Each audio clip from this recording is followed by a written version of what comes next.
এই পৃথিবীতে আসার আগে আরেকটা জগতে ছিলাম আমরা, তার নাম রুহের জগৎ, আলামে আরওয়াহ। আমরা তো এই পৃথিবীর বাসিন্দা নই, আমরা জান্নাত থেকে এখানে আসছি। সুবহানাল্লাহ। এটা তো আমাদের নোংরা জায়গা, এটা হচ্ছে আমাদের থাকার জন্যে নোংরা জায়গা। আমরা তো জান্নাত থেকে এসেছি এখানে। হাই ক্লাস থেকে লো ক্লাসে আসলে মানুষ খুশি হয়? জান্নাত হাই ক্লাস না দুনিয়া হাই ক্লাস? আমাদের পিতা মাতাকে জান্নাতে রাখা হয়েছিল, সেখান থেকে আমরা এখানে এসেছি। এখান থেকে আসি নাই? আর আত্মাগুলোকে, আমাদের আত্মাগুলোকে রুহের জগতে রাখা হয়েছে। সেখানে সমস্ত আত্মাগুলোকে ডেকে আল্লাহ পাক বলেছেন, আলাস্তু বিরব্বিকুম। আল্লাহ বলছেন কি? আলাস্তু বিরব্বিকুম, আমি কি তোমাদের রব নই? সমস্ত আত্মারা একসাথে বলেছিল, বেলা ইয়া রব্বি, অবশ্যই আপনি আমার রব। সুবহানাল্লাহ। আমরা এই সাক্ষ্যটা দিয়ে আসছি। সূরা আরাফ পড়লে আপনি বুঝতে পারবেন, এখানে আছে আমরা এই সাক্ষ্য দিয়ে পৃথিবীতে আসছি। এখানে এসে ভুলে গেছে, মনে পড়ে না। মনে পড়ে? মনে পড়ে না। এইটা মনে করানোর জন্যই তো আল্লাহ পাক যুগে যুগে নবী রসুল পাঠিয়েছেন। এটা মনে করিয়ে দেওয়ার জন্যই আল্লাহ পাক আসমানে কিতাব নাজিল করেছেন, যে তুমি ভুলে যেও না, তুমি ওই জগতে ছিলে, আমাকে সাক্ষী দিয়ে এসেছো। এই দুনিয়ার ফিতনায় আমাকে ভুলে যেও না। নবীগণ এসেছেন, হেদায়েতের বাণী শুনিয়েছেন, আসমানে কিতাব নাজিল হয়েছে, আমরা সেই কিতাব পেয়েছি। এই সিলসিলা চলতে চলতে আদম থেকে নিয়ে মুহাম্মদ সাল্লাল্লাহু আলাইহি ওয়াসাল্লাম পর্যন্ত প্রায় 1,24,000 নবী আল্লাহ পাঠিয়েছে। তার সর্বশেষ নবীর নাম কি? মুহাম্মদ রাসূলুল্লাহ সাল্লাল্লাহু আলাইহি ওয়াসাল্লাম। এর আগে তাওরাত, জাবুর, ইনজিল সবই আল্লাহর পক্ষ থেকে এসেছিল। মানুষ যখন সেগুলোকে বিকৃত করেছে, আল্লাহ পাক আবার নতুন করে বিধান পাঠিয়েছে।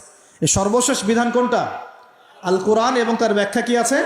হাদিস। এই কোরআন হাদিস ঘাটাঘাটি করলেই আমরা পেলাম যে একটা জনপদের মানুষ যখন এমন শিরক আর কুফরে নিমজ্জিত থাকে, তখন আল্লাহর পক্ষ থেকে আযাব আসে। এখন আমরা কি সেই পাপে নাই ভাই? আপনার উপরের লেভেলের সিস্টেম থেকে শুরু করে নিয়ে একদম এই শিক্ষাক্ষেত্র বলেন, হাতের আংটি বলেন, চিন্তা চেতনা বলেন, হ্যাঁ, রাস্তাঘাটের ওই যে গণকের কথা বলেন, কবিরাজের কথা বলেন, জাদুবিদ্যার চর্চা বলেন, হ্যাঁ, ওই ভাগ্য গণকের কথাই বলেন, রাশিফলের কথাই বলেন, সব আমরা শিরকের মধ্যে লিপ্ত আছি এখন। এর পাশাপাশি আমরা কবর পূজা করছি, মাজার পূজা করছি, আমরা আল্লাহ ছাড়া অন্য কারোর জন্য জবাই করছি, মানত করছি, কসম করছি, কুরবানি করছি। কোনো কোনো জায়গায় আমরা আগুনেরও পূজা করছি, আগুনের সামনে দাঁড়িয়ে মাথা নত করছি না? আবার কোনো কোনো জায়গায়, কিছু বড় বড় জায়গায় পর্যন্ত নীরবতা পালন করা হয়। নীরবতা মানে কি? আমরা নামাজের মধ্যে যখন দাঁড়াই, তখন আল্লাহর উদ্দেশ্যে নীরব হই না? আল্লাহর উদ্দেশ্যে নীরব হয়ে আমি আল্লাহর ধ্যানে মগ্ন হয়ে যাই না? তো এখানে আপনি কার ধ্যান করছেন? যখন আপনি আগুনের সামনে দাঁড়ায় নীরব হয়ে দাঁড়িয়ে আছেন, তখন কার ধ্যান করছেন? এটা শিরক হচ্ছে না? এটা তো আপনি আগুনের ধ্যান করা শুরু করলেন। এখানে তো আপনি আল্লাহকে স্মরণ করছেন না। বুঝতে পারছেন না মনে হয়। মনে করেন একজন মানুষ মারা গেছে, লাশ, কথা, তো এই লাশটার সামনে দাঁড়িয়ে আপনি নীরবে 2 মিনিট দাঁড়িয়ে আছেন কেন? কি দরকার? এটা কি নবীর সুন্নত? আপনি নামাজে দাঁড়াবেন, নামাজে দাঁড়িয়ে আল্লাহকে স্মরণ করবেন, আল্লাহর কাছে দোয়া করবেন। আল্লাহ ছাড়া আমরা নামাজের মধ্যে নীরবতা পালন করি না? নামাজে নীরব হয়ে আল্লাহর কাছে ধ্যান করি না? মনোযোগ ধরে রাখি না? তো এখন আপনি কোথায় মেডিটেশন করছেন? এটা তো শয়তানের দিকে যাওয়ার রাস্তা খুলে দিবে আপনাকে। অনেকে আগুনের সামনে মাথা নত করছেন, প্রদীপের পূজা করছেন, অনেকে দেখা যায় বিভিন্ন দিবসে এই যে বানর, হনুমান, এইসবের মূর্তি টুর্তি নিয়ে রাস্তাঘাটে দৌড়াদৌড়ি করছেন। ছেলেপেলেরা এগুলো বেশি করছে। কাকে প্রমোট করছো তোমরা? কাকে প্রমোট করতে যাচ্ছ? কোন সংস্কৃতি প্রমোট করছো? এই হাদিস এটাও আছে শেষ জামানায়, যে আমার উম্মতের একটা বড় অংশ মুশরিকদের সাথে মিশে যাবে এবং মূর্তি পূজা শুরু করবে। এগুলো চলছে না এখন? এগুলো যখন চলবে, তখন আমাদের উপর কি আল্লাহ পাকের রহমত নেমে আসবে ভাবছেন, না আযাব আসবে? ওই যে বলেছে আযাব যে আসে নাই সেটাই আল্লাহর রহমত, এটা আমি গবেষণা করে বলছি।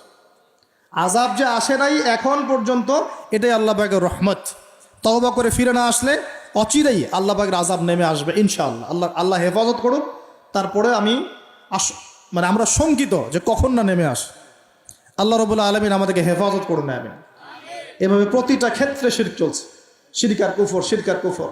কোরআন খোলেন, হাদিস পড়েন, দেখবেন আল্লাহ পাক যতগুলো জনপদকে ধ্বংস করেছেন, তার প্রধান 2টা পাপ ছিল শিরক আর কুফর। এই যে আমাদের যুব সমাজ এটাই বোঝে না যে নামাজটা ছেড়ে দেওয়াটা কুফরি। নামাজ যে না পড়া, ছেড়ে দেওয়া, ইচ্ছা করে না পড়াটা কুফরি, এটা ওদেরকে কেউ শেখায় নাই।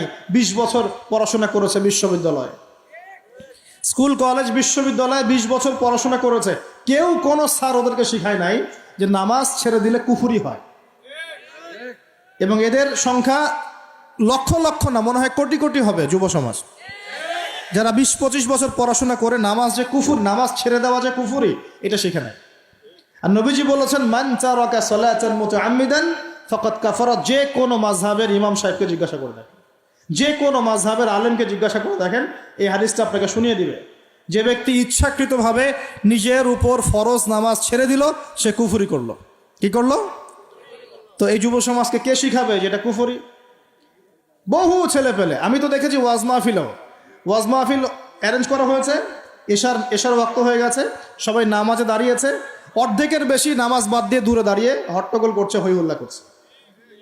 এখানে ওয়াজে আসছে বক্তাকে দেখার জন্য আসছে। নামাজ নাই, ওয়াজ শুনে কি করবা তুমি? নামাজ ইম্পর্টেন্ট না ওয়াজ ইম্পর্টেন্ট? নামাজ না থাকলে ইসলাম থাকে?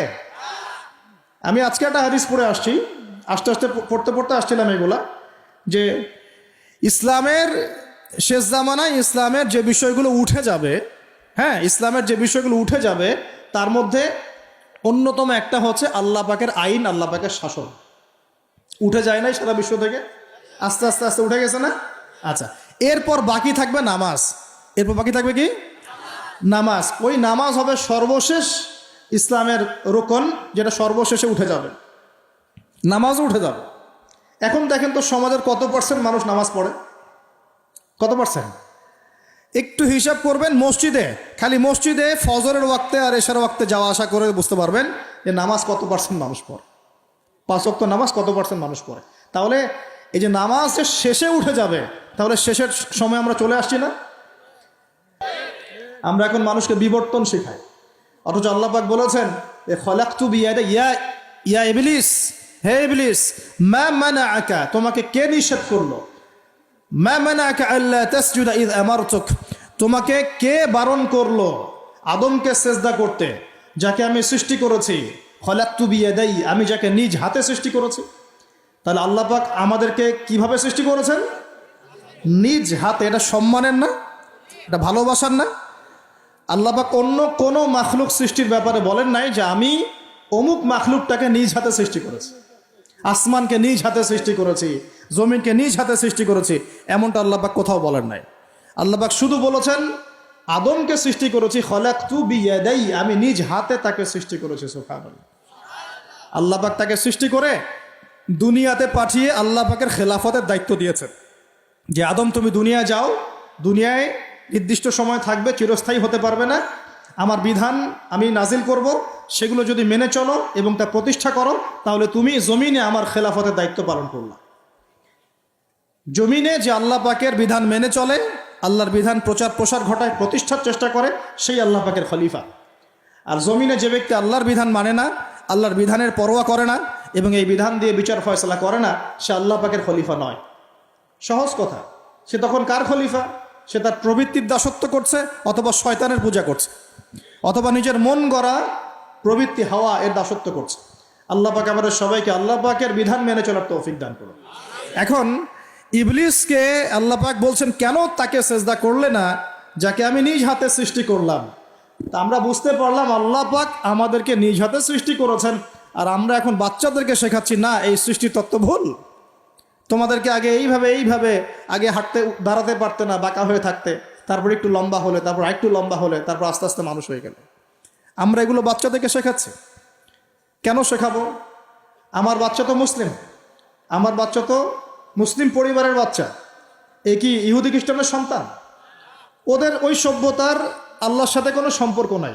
তাদের সৃষ্টি তত্ত্ব বুঝতে হলে এমন বিবর্তনবাদের দরকার হয়। আমার তো দরকার নাই, কারণ আমি তো মুসলিম পরিবারের সন্তান, আমি তো আল্লাহকে বিশ্বাস করি, আমি তো জানি আল্লাহ পাক আমাকে সৃষ্টি করেছেন নিজ হাতে। আল্লাহ পাক আমাদেরকে সৃষ্টি করেছেন কি? নিজ হাতে, এবং রুহের জগতে রেখে আমাদের কাছে ওয়াদা নিয়েছেন